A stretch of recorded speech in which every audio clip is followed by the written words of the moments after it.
Hey YouTube, what's up? It's Southwest 737. I know it's been a while since I've done a video. Just been really busy with school and all that, but now I'm finally putting out another video, and this tends to be a good video because guess what? I'm actually in a Southwest 737, so yay, that kind of fits my name.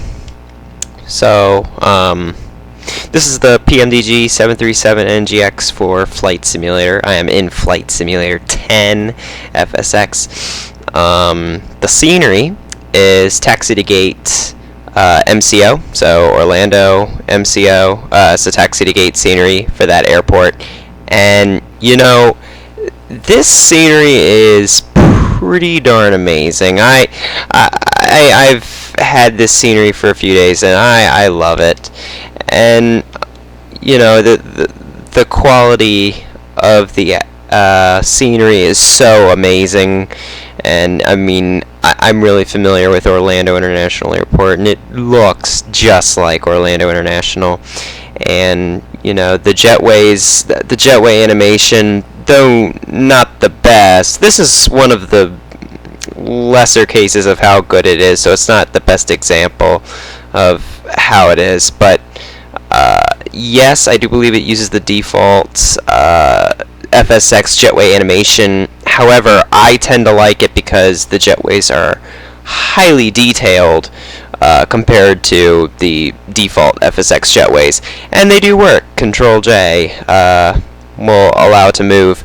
The reason it's not hooked all the way up to the aircraft is because my aircraft is too far away from it, so it's not quite getting it all the way to the aircraft. If you were closer, it would get it close, but that's a pretty bad example of how it is. Normally, I don't have any complaints about the scenery. It's really great. If you are into Orlando International, you go there a lot, or you just like the airport, I would highly suggest getting it. You know, I believe it was $26. Can't complain there. And it's got the trams. You can see the tram going off to the terminal now. It's totally authentic. I love it, and it has taxiway bridges too, somewhere that go across. It's amazing, and maybe I'll upload a video giving you a detailed look at the scenery later. But what I want to do today is I want to give a startup tutorial for the PMDG 737ngx. Now, I know a lot of people do this, but I just want to put my own spin on it because since I'm actually a pilot, I can kind of explain stuff a little bit to you. So I'm not an actual 737 pilot, so I may be doing this slightly out of order. If I am, and you know the correct procedure for it, please tell me, because I really want to know. Because I do want to do this for a job. So let me know what the correct procedure is if you know it. But here's my interpretation of the correct procedure to start it up. So we start up we're in the cold and dark state, so let's turn the battery on. So this is the battery switch. Turn that on. You notice that turned on a lot of stuff in the aircraft, so we put this down to guard it. The emergency lights will guard. So now we've got the battery on, and you hear this rattling sound. That rattling sound is for the gyroscopic instrument right here. It's running the gyros and every basically it's handling everything inside the airplane. That it's the electronics working. So basically what we want to do first is we want to get some more substantial power to the airplane. The battery is just a battery. It's not enough to actually power anything. This is the FMC. I brought it up with or the FMS, whatever you want to call it, the CDU. I brought it up with Shift 3. So we go to FS Actions. This is the part where you can kind of customize anything in flight you want to do. Look, we've got the fuel in here, and you know what? I'm actually going to lower the amount of fuel that we have because we don't really need that much. I would say just let's do 10,000 total. We're not even going to need that much because I'm just going to fly around. But you see it changed so you no longer need to go into the FS menu to change the fuel level, and you can also set the payload here, you know, like the amount of passengers we're taking and whatever. We'll just leave it like that. We like to have some passengers on. Ground connections. Here's the main thing. The wheel chocks are defaultly set. The ground power, let's go ahead and connect that. And the air conditioning unit, sure, let's go ahead and connect that as well. So you'll hear the air conditioning truck sound come on. The doors. The left door is open because that's the door that's being used for the jetway. We have all these customizable doors to be open and everything, and that's great. And we also have a pushback, except I'm not going to use that because I actually have GSX. So actually, let me get that going. So I'm just going to get GSX going here because I feel like that would probably be a good idea, maybe.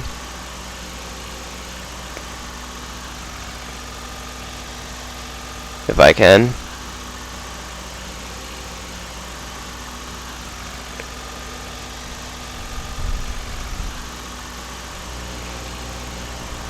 Okay, Fraps is screwing up something for me. Let's see.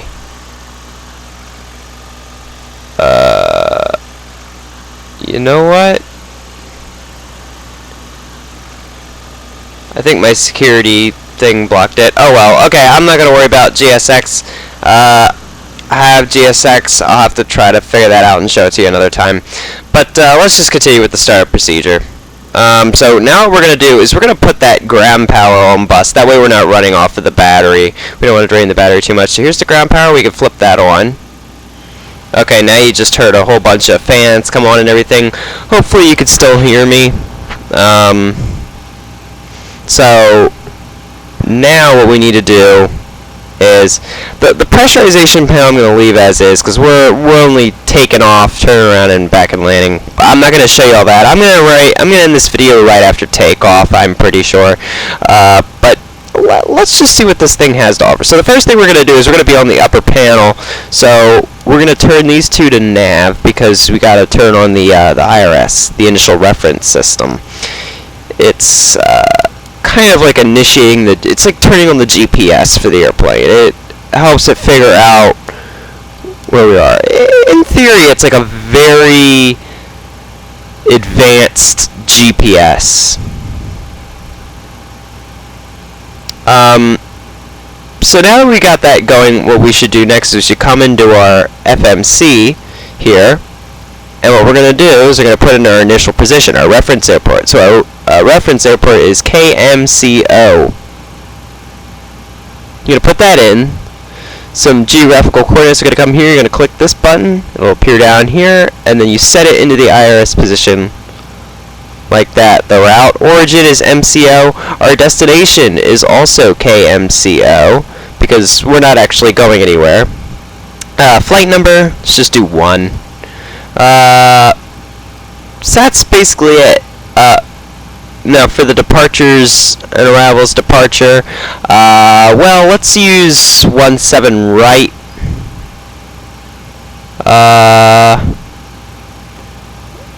And the McCoy 9 departure.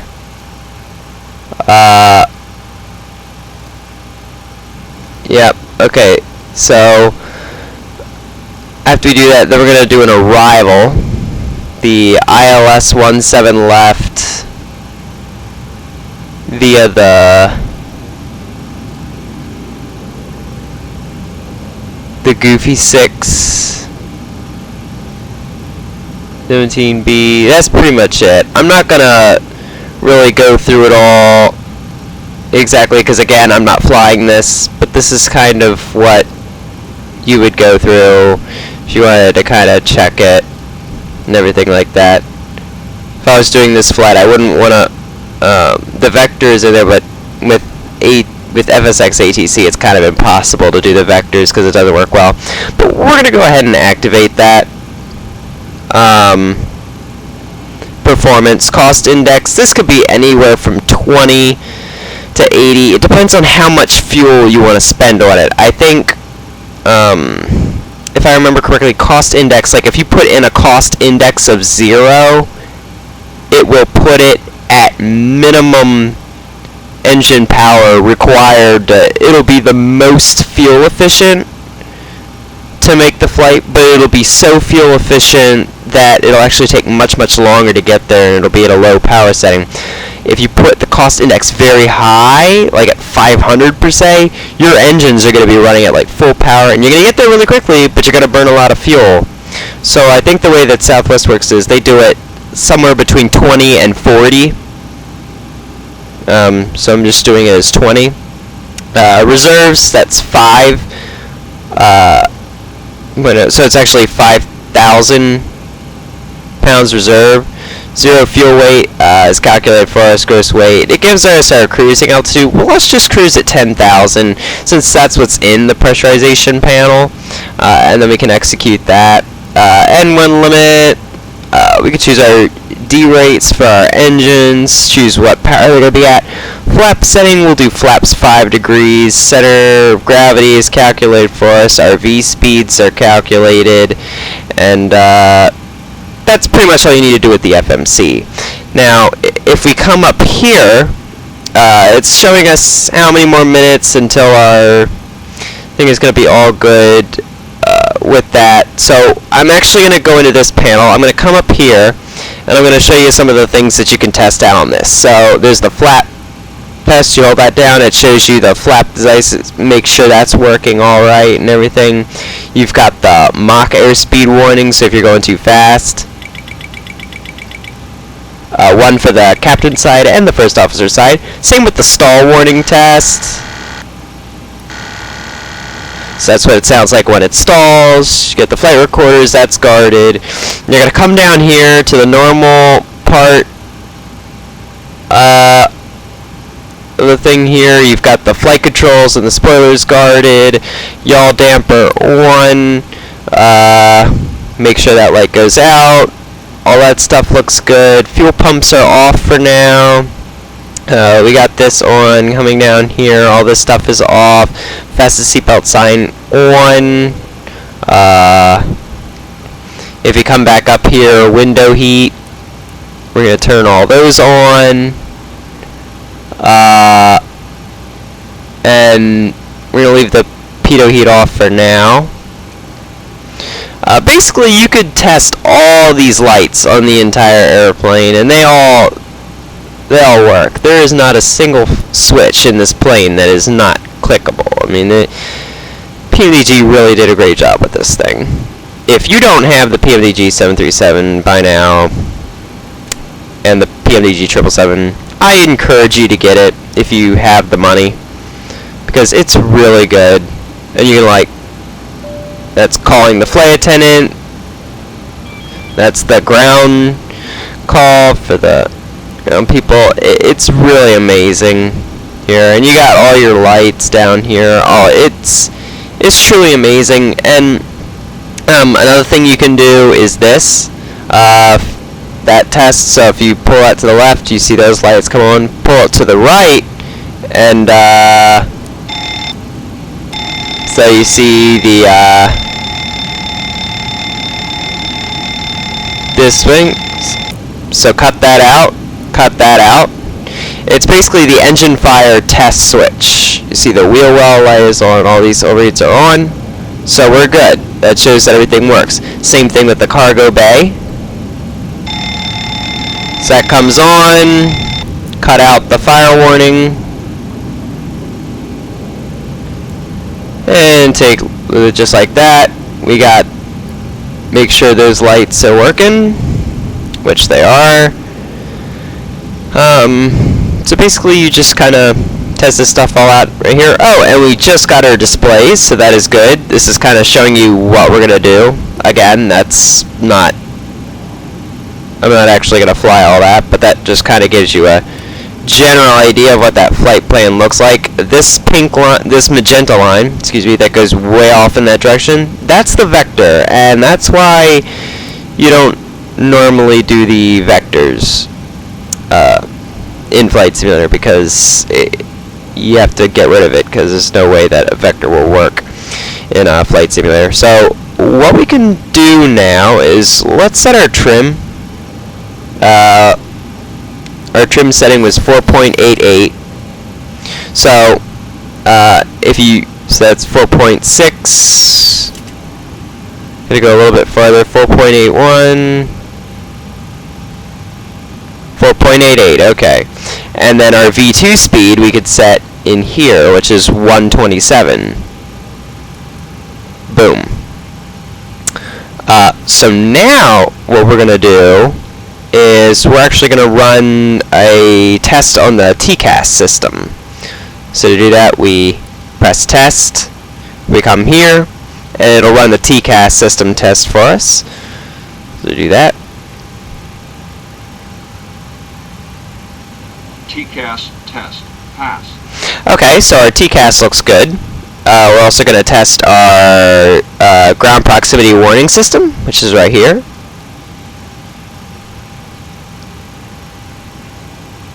Glide slow.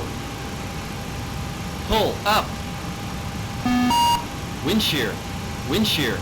Wind shear. Terrain. Terrain. Pull up. Okay, so that looks good. It'll just finish up its test. So now what we're actually going to do is now we're going to prepare for our departure. So at this point, I'm going to close this up, and I'm going to detach the jetway, just because we're getting ready to go here. So now what I'm actually going to do is I'm going to come back into the FMC, I'm going to disconnect the air conditioning unit, I'm going to leave ground power connected until I have that APU started. So I'm going to come in here, and to start the APU, all you got to do is we're going to turn one of the, you have to have at least one of the fuel pumps on. So we'll turn the left aft one on, because that's near the APU. The APU, so then we're going to start that. The APU, I'll leave it there, is right back here. This right here in the back is the APU exhaust. It's this right here. It's the APU exhaust. So it's like it's a tiny jet engine in the tail that provides electrical power to the plane. So as that starts on up, and we got tons of AI traffic here just to make things lively. You come in here, the exhaust gas temperature is rising.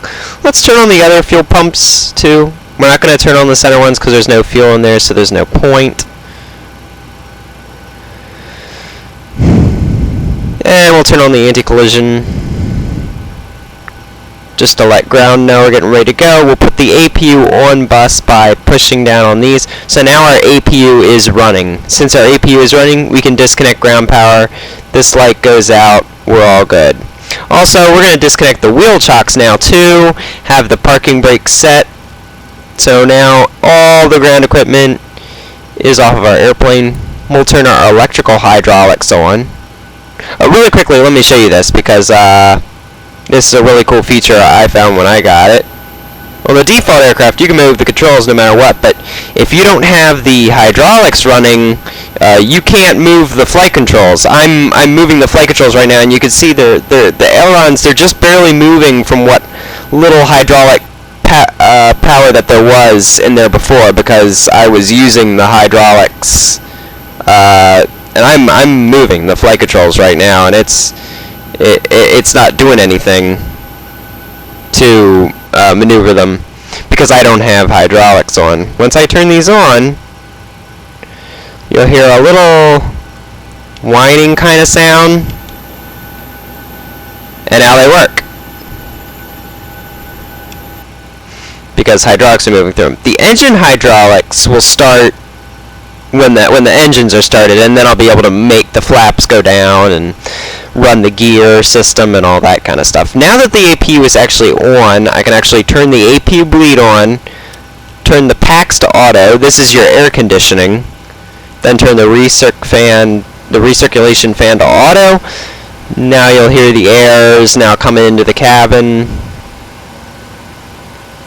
So if you're ready to go, I'm ready to go. Let's get pushed back here. Normally I would push back with GSX, but for some reason, I don't know, either Fraps is preventing me from opening it or my security system prevented it from loading. So we're just going to use PMDG's pushback system, which is pretty good. We'll just do a straight pushback, that's fine. And ground, cockpit. Go ahead, Captain. We're all set to go up here. We've been cleared to push and start at your discretion. Pardon the minute, ready for push. Tower here, clear, doors closed. We are ready for pushback. Please parking brake, please. Release the parking brake for him. Okay, parking brake is off, cleared to push.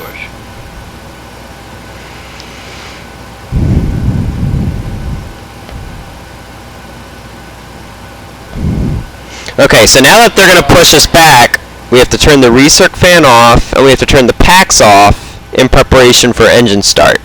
So now we can go ahead and we can start either engine 1 or 2. Let's start engine 2. So we turn that to ground. And now we're starting to be pushed back here. So now what we're doing is we're waiting here for the N2 to reach 25%. Once N2 reaches 25%, we'll introduce fuel.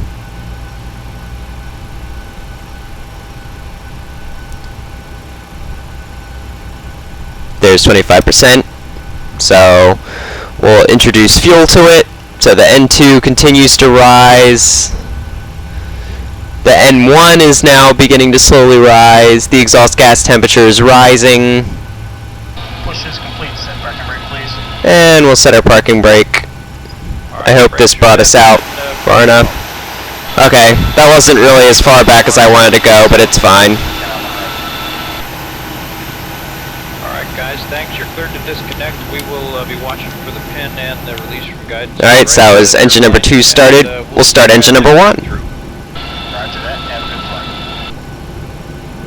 So now again, we're just waiting for this to reach 25% on the N2, and then we can go.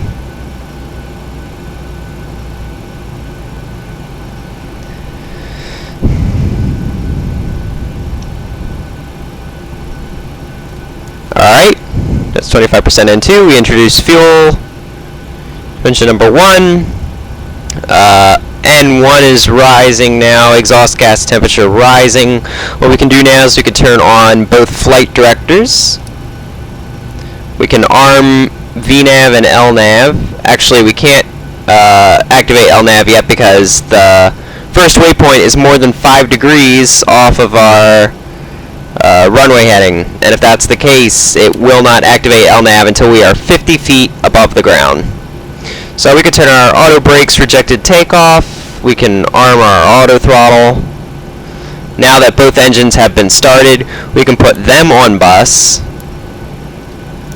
Once they're on bus, we could put the packs back on, turn the recirc fan back on, turn our APU off. We don't need it anymore. We come up here, turn the pitot heat on.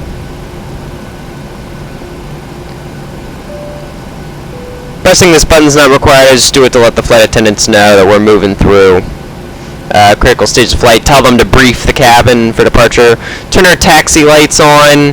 Let's turn our TCAS to TARA. So it's for traffic avoidance, and then it'll also give us either climb, or descend instructions. We're squawking 1200 because we're VFR. You wouldn't be doing that in an actual flight, but we're not in the actual flight environment. It's just meant to be a little short thing, so I'm just going to do this. So now I'm going to put the flaps down to 5 degrees.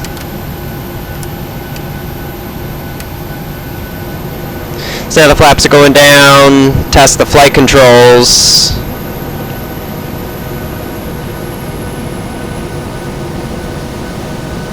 And you hear the APU shutting down.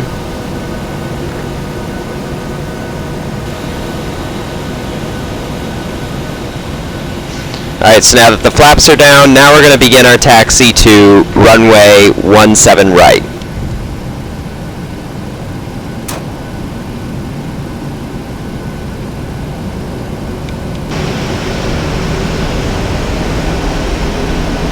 And here we go.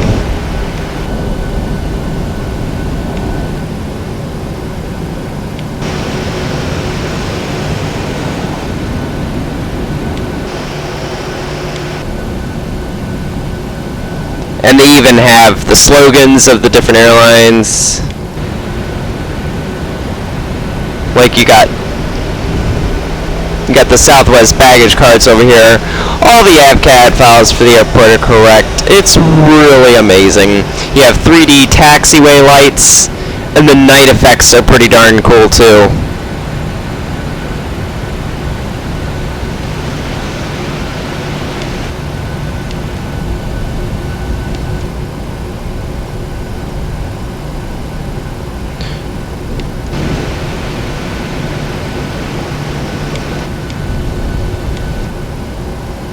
Alrighty. So now we're making the short taxi to 17 right.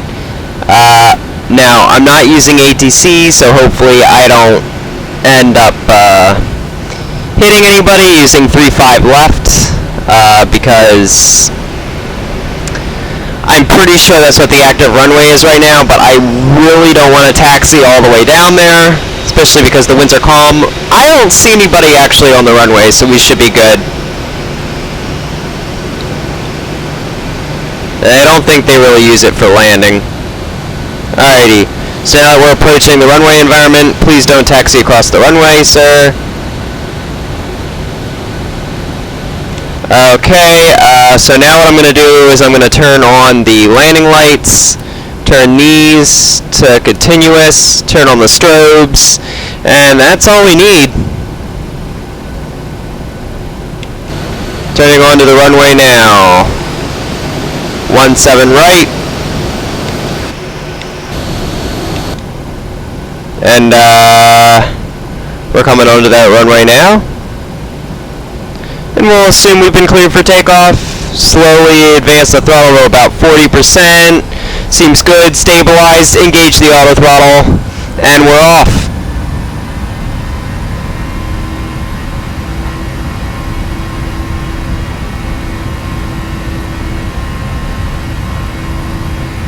Knots, cross check. V1. V1. Rotate. V2.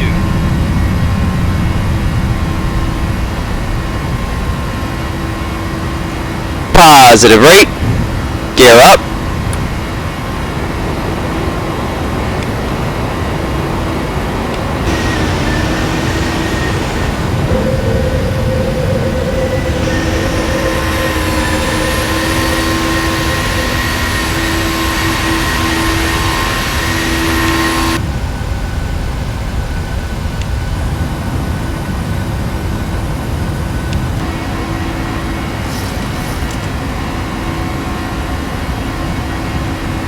Our departure shows us pulling around to the right to head to the Orlando VOR. And I'll put our flaps up now.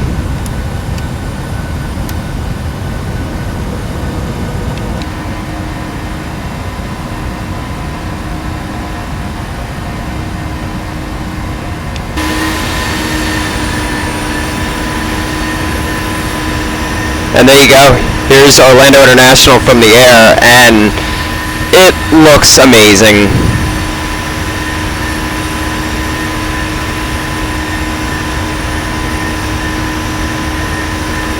Just way, way cool.